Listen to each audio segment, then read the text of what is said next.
Mga simpleng tips para yumaman ka kahit paunti-unti. Kamusta, kaibigan? Marami sa atin ang gustong umasenso, pero minsan nalilito tayo kung paano magsisimula. Kaya ngayong araw, pag-uusapan natin ang mga simpleng pero epektibong financial tips na makakatulong sa iyo para unti-unting yumaman at gumaan ang buhay. Tip number 1, gumawa ng budget. Hindi mo makokontrol ang pera mo kung hindi mo alam kung saan ito napupunta. Gumawa ng simpleng budget. Isulat ang income mo, tapos ilista ang mga gastusin mo. Doon mo makikita kung may nasasayang kang pera sa mga bagay na hindi mo naman talaga kailangan. Tip number 2, umiwas sa impulse buying.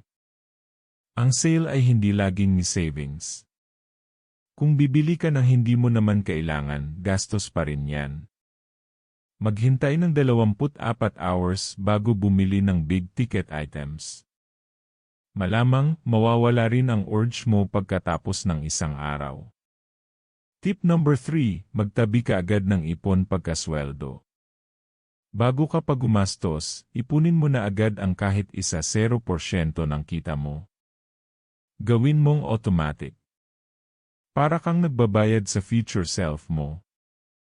Tandaan, hindi mo kailangan ng malaking kita para makapag-ipon. Disiplina lang ang kailangan. Tip number 4, matutong mag-invest. Hindi sapat ang pag-ipon lang. Kailangan mong palaguin ang pera mo.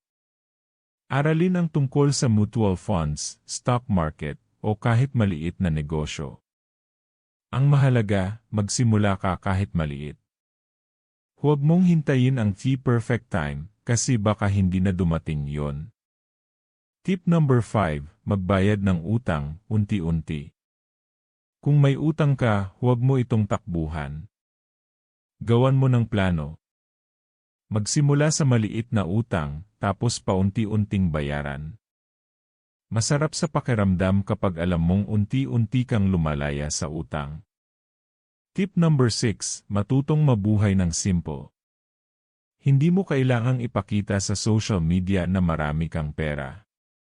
Ang tunay na yaman ay tahimik. Gamitin mo ang pera mo para sa kapayapaan, hindi para lang sa pagpapakita. Ang totoong pagyaman ay hindi lang tungkol sa dami ng pera, kundi sa disiplina, mindset, at malasakit sa future mo. Simulan mo ngayon. Paunti-unti. Kasi kahit maliit ang hakbang, basta tuloy-tuloy, malayo ang mararating.